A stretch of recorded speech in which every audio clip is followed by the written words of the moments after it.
everybody, Ali Akbarian, your resident road safety expert from Mobility Engineering, back again for another Q&A. Thank you very much for sending in those questions. We love those questions. Keep them coming in and we'll keep producing videos.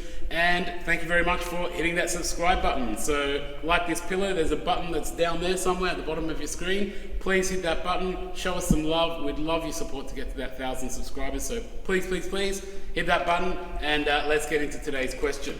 Okay, so today's question is around modified vehicles with NDIS.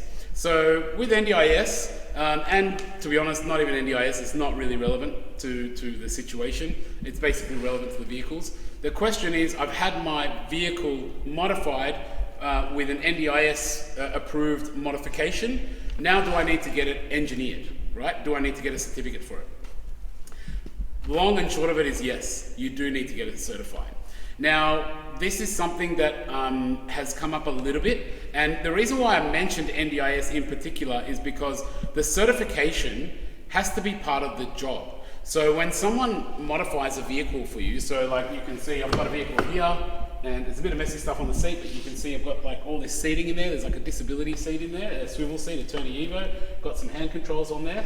If I modify this vehicle, and if my company comes to a customer and quotes them on that, the quote, particularly for NDIS, but in general, it needs to include the engineer certificate. The certificate is part of the job.